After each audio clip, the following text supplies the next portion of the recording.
Hello everyone, welcome back to the channel. I'm Caleb Hardy, the owner / creator of Crochetingworlds. So today is a pretty exciting day because we are making some fall forest nesting bowls. I'm so excited because these turned out so cute. Here is the one that I made. I made the bear version and I used it to hold all my cords in, which is actually like super like life hack right there. Like, tell me that's not a life hack. Like, you can put all your cords in here and they're not like, because I used to have my cords like all around my desk and stuff, and now they're all in this neat little basket. And look how cute it is. It's just a baby. So yeah, hashtag aesthetic accomplished. So today's video is a collab with Annie's Crafts. If you're watching this video, you're either watching it from my own account, Crochetingworlds, or from their account, Annie's Crafts YouTube account. So let us know which one you saw first. As I already said, today we're making the fall forest nesting bowls. The amazing creator of this pattern is Tris Hoshkin, and they did an amazing job. I know you are going to love it. There's 3 options: the fox, the skunk, and the bear. So let me know which one you end up making, and definitely don't forget to tag Annie's Crafts and I in any photos that you post, because we would love to see all your creation. So today's video is not like a 100% tutorial, it's more of like a video kind of me helping you along, but it technically is also a tutorial because I kind of show you how to do basically all of the steps. So if you want to get the full pattern, you'll have to go click the link below to get the PDF by Annie's Crafts, and the link will redirect you to their website where you can purchase it. So in today's pattern, I'm going to be focusing mainly on the bear, but all of the 3 animals kind of have the same base and structure. The main difference is really just the add-ons, like, you know, the ears. The fox might have like pointy ears while the bear has round ones.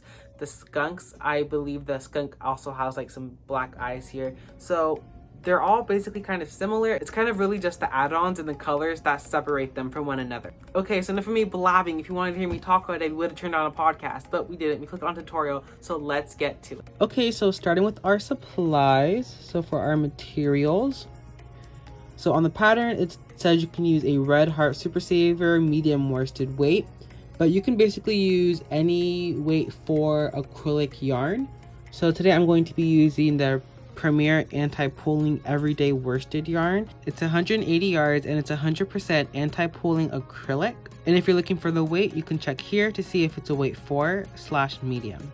So for the colors, I'm going to be using this bark color, the duned color, and also the black. Now for this project, you're also going to want to be using 2 different size crochet hooks. So we're going to get our little pouch. So you're going to need a 4mm. And you're also going to need a 5mm, which I believe I have somewhere in here. Wait, oh, there you go. And then a 5mm. And most packs of these you buy, they're usually the same colors, so check for purple and blue. But if not, you can find the numbers right here. And if you go by the letters instead of the numbers, the 4mm is also known as a G hook, and the 5mm is also known as an H hook. You're also going to need a pair of scissors. I have these little fairy scissors. Look how cute these are. But yeah, these are my little fairy scissors. And then you're also going to need a stitch marker, and it's just to mark our rows. And then some safety eyes. So let's get a little bit of a closer look at those. These are safety eyes, and these are usually the little black eyes you see in most crochet pieces. But if you don't want to use safety eyes, you can also embroider your own eyes, and you can also add buttons instead. The last thing we will need are some tapestry needles, and now we can go get started. Okay, so we're going to start with the bear bold base. So we're going to get our dark brown color. Take the label off. So fun fact, this pattern is going to be double-stranded. So you're going to use the yarn that comes out from the outside of the ball like this, that wraps around every time, and then also a separate piece of yarn that comes out just from the middle. So what you're going to do is you're going to grab both of them together. And then I usually just trim it so they could start at the same time. So as you can see, this one's longer. I just go ahead and trim this. And that kind of helps you have a little bit of an easier process to go ahead and start with the same lengths. So now that we have it double stranded, we're going to use our 5mm/H crochet hook. We're going to create a magic circle. So to do magic circle, you're going to hold it with your thumb and pointer finger right there. Wrapping around these 3 fingers, go through the front once, the back once, and then the front a second time, creating an X. So now that you have that X, you're going to enter your hook under the first line of the X and over the second line of the X. Now you're going to pull that second line under the first one. So like that. Whoop. Okay. So now we're going to grab that second line, the same line again. So go ahead and grab it. And now you have it like this, grab it on your hook. You're going to pull this through here. And you want to be it's a little bit hard to do double-stranded, I will admit that. There you go. So that's our magic circle. Now we're going to do 9 single crochets into the slip ring. So a single crochet is basically when you enter your hook in the stitch, you yarn under, pull your hook out, yarn over, and pull through both loops. So usually when it's one strand, there'll be 2 loops on your hook, but because we're double stranding it, I guess there will be 4 loops on our hook. So you're basically going to enter your hook in, yarn over, enter your hook out. So now you can see there's 4 loops. Yarn over, and then pull through both. So we're going to do 9 of those total. We've already done 2, so let's go ahead and do 7 more. 3, 4, 5, 6, and 7. So let's count total. 1, 2, 3, 4, 5, 6, 7. Oh, 7. I like how I said let's do 9 and I only did 7. Okay, 7, 8, and there's 9. So now that we have our 9th one, we're going to place our stitch marker there. So you just go ahead, put it through, and then clip it. Now we're just going to pull on this excess string that's going to help us close our circle. And that part's kind of satisfying, not even gonna lie. So your circle should be a little bit bulky, looking just like this. So for round 2, we're going to increase in each stitch, and an increase basically means we do twice of something in the same stitch. So we're going to be doing a single crochet increase. So we're going to 2 single crochets in each stitch, giving us a stitch count of 18. So we're going to enter your hook in the stitch, yarn under, pull your hook through, yarn over, pull through both loops. You're going to do that twice in the same stitch. So one more. Enter your hook, yarn under, pull your hook out, yarn over, pull through those. And there you go. You can see that both of those little lines are both coming out of the same hole. That's what we want. So let's try it again. Increase in this stitch here. So enter our hook, yarn under, pull our hook out, yarn over, pull through those. Entering our hook back in that same hole. You see that hole there? Enter your hook back in the hole, yarn under, pull your hook out, yarn over, pull through both. And that's how we do an increase. We're going to be doing that in every stitch for this whole row. And I would say the trick for doing double strands is just try your best to not get them tangled or twisted with each other, because that's going to create literally so many problems. So just try your best to not get those 2 strands tangled with each other. Remove your stitch marker. Do an increase in there. And there you go. That's it. Not the end of the pattern, but the end of the row, just to clarify. So close your hole all the way. And there we go. And it's a little bulky circle. And I actually am really loving this bulky texture that it's giving us. Oh, this double strand was a pretty good idea, guys. Okay, so we are now on row 3. We're going to single crochet in the first stitch, increase in the next, single crochet 1 in the next stitch, increase in the next. So basically the repetition for this pattern is 1 single crochet, increase, 1 single crochet, increase. I'm going to do that for the whole pattern. So let's get to it. Okay, we're going to single crochet 1 in this first stitch here. Be careful not to crochet in the same stitch from earlier. So right there. That's 1 single crochet. And then increase in that next stitch right there.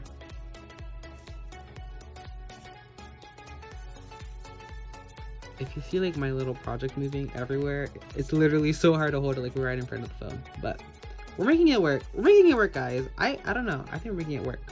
Oh, so there we just did our increase. So 1 single crochet. And then 1 increase. There you go. I guess you could say this is unbearably easy. Ha ha ha, fall joke. I don't know if I said that joke in my intro. I probably did. So if you're hearing that joke twice, just laugh both times and pretend it was funny again, okay? Do it for me. Don't do it for you, do it for me.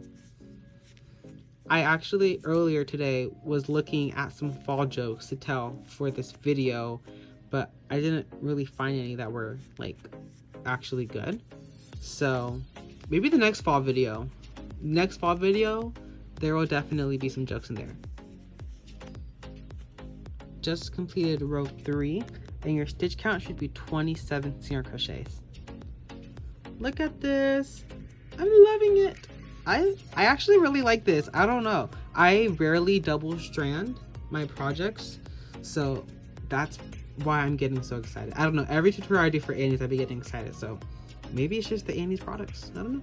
So we're basically going to be repeating the repetition of 1 increase for this row. The next row is going to be 2 increase. Through after that will be 3, then increase. Through after that will be 4 single crochets, then increase. Through after that will be 5 single crochets, then increase. And then after that will be 6 single crochets, then an increase. So you're basically going to be completing those, and then after we can start our next part.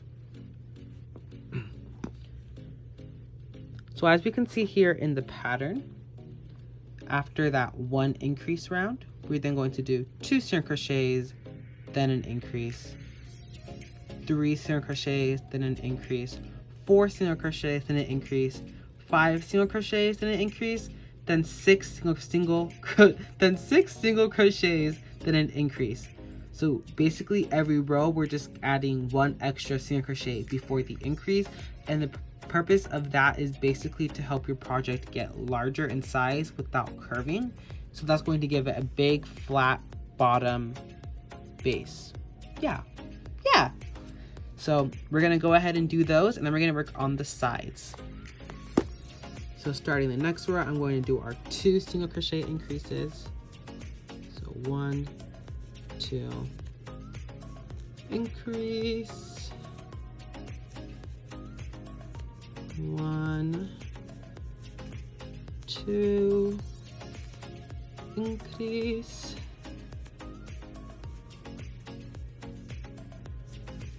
so I'm probably going to time lapse this part because yeah, but you guys can crochet along with the parts of the video. There'll be some little music in the background because who doesn't love some groovy music? So let's go ahead and get to that, and then I'll meet back up with you all when we go to the sides.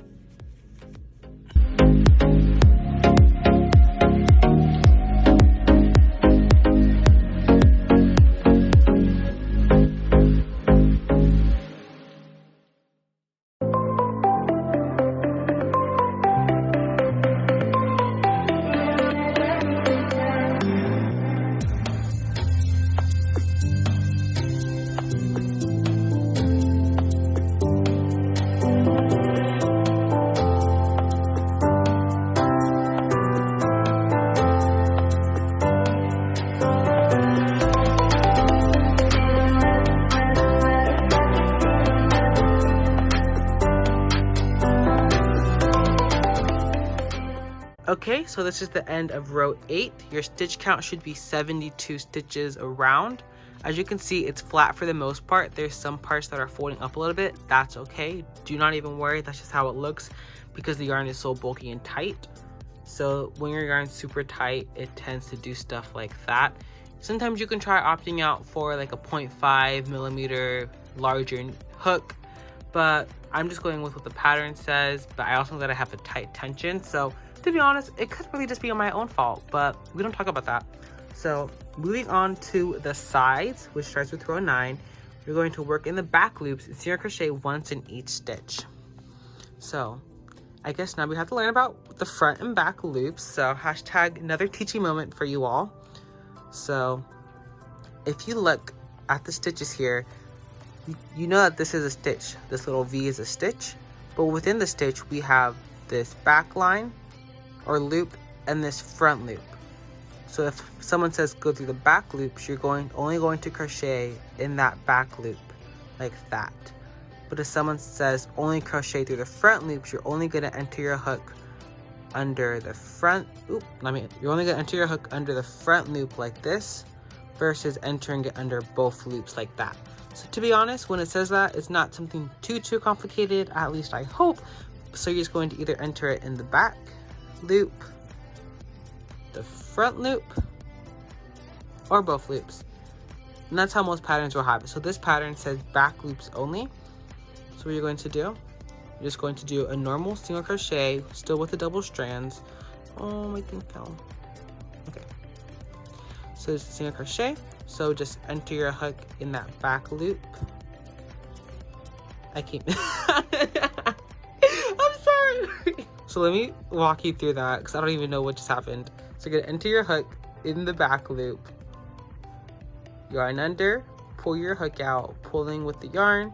You can see we have our 4 loops, aka the 2 loops, but 4 because double strand, yarn over and pull through those. So we're still doing a regular single crochet, it's just in the back loop.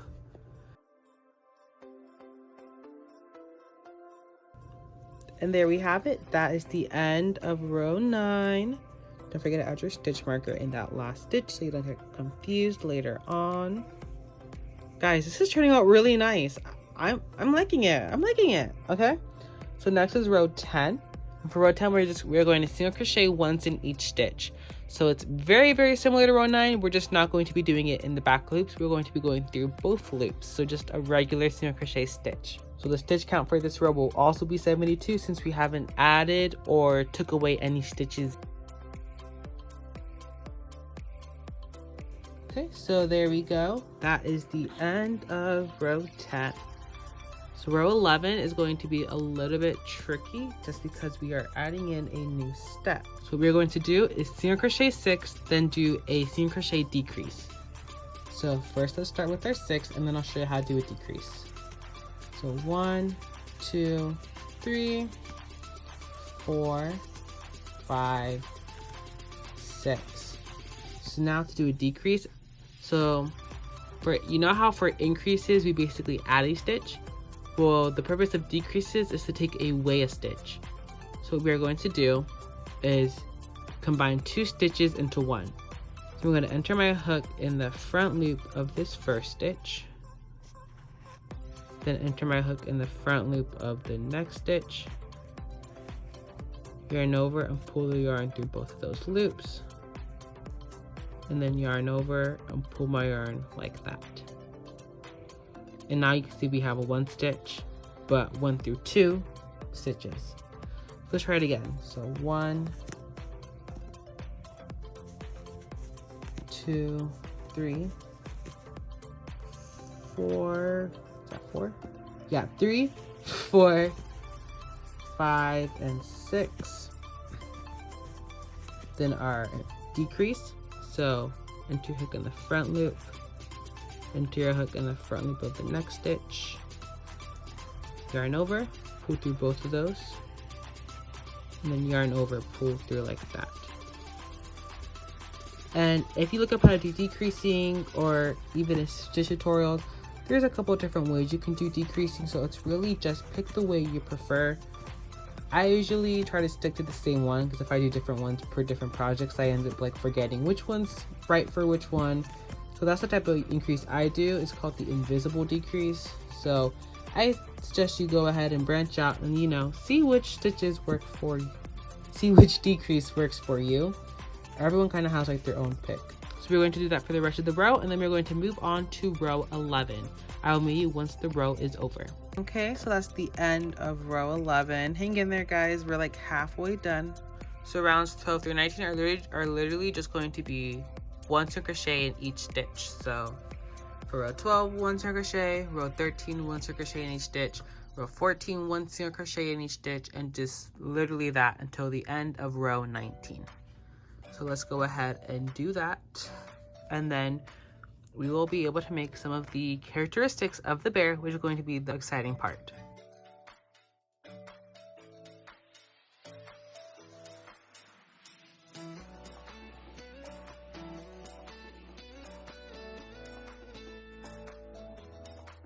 So I just finished row 19. So, but a really quick note, I ended up adding one extra row of single crochet because I feel like it wasn't tall enough. Like, it was just like a personal choice thing. So if you feel like it's not tall enough, you can add a row or two extra of just one single crochet in each stitch. So once you finish that, you're going to fasten off. So to fasten off, you're going to get your scissors. Give yourself a couple of like inches. I always recommend like 8 to 12 inches, and then cut your yarn. Here's the super satisfying part. We're gonna get your hook and then pull your hook out. You're basically pulling that yarn out, and then we're going to sew that into here so it doesn't detangle, because that would suck. So I'm now also going to add the safety eyes.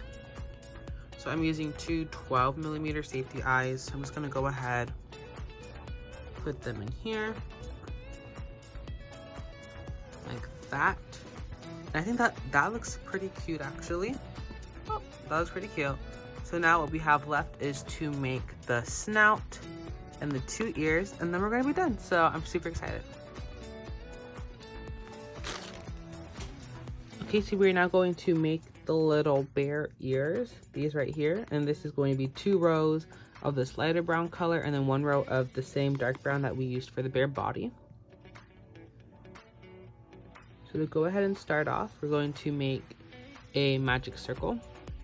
They have, in the pattern, they have you chain 5, but I prefer it with a magic circle just for like personal use, because that's a little bit easier for me to do and show.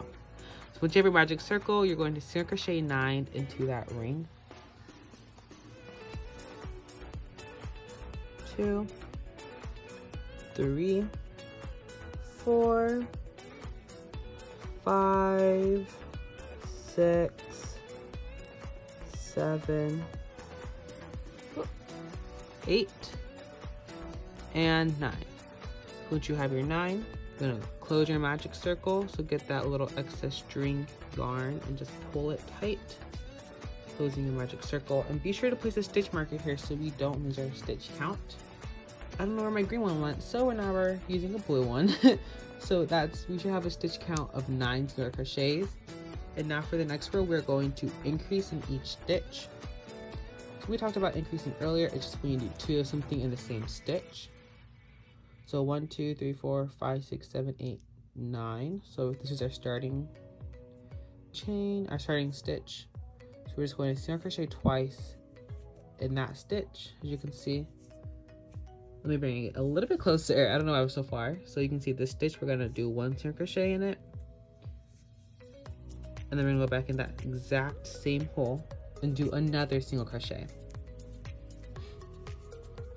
And that's basically how it goes. So, yeah. And then our last stitch, you're going to remove that stitch marker. Do an increase in that last stitch. Reapply your stitch marker. And there you go.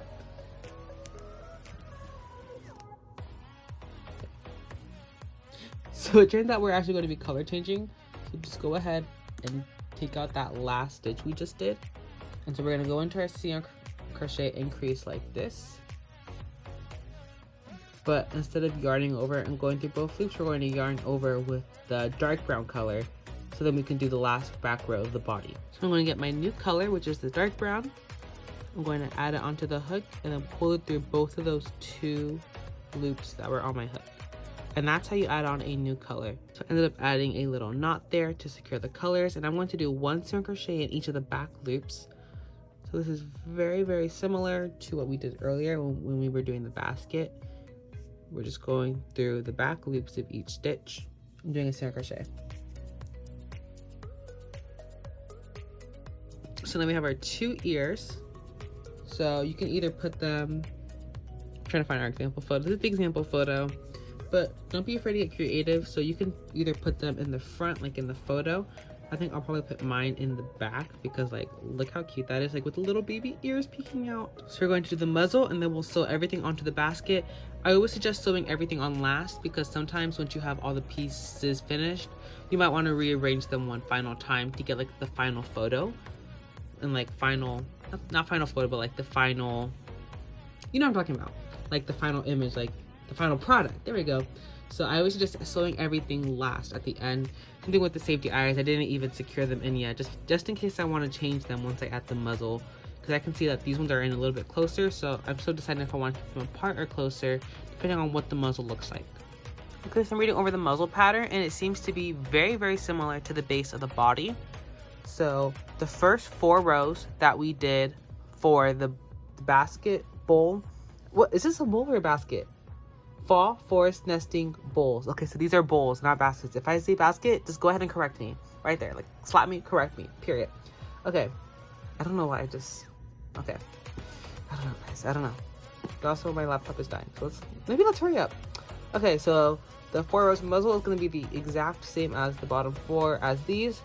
So we're going to do single crochet 9 in the magic circle, increase in every stitch, 1 single crochet increase, 1 single crochet increase for the row, and then right after that will be 2 single crochet increase, 2 single crochet increase.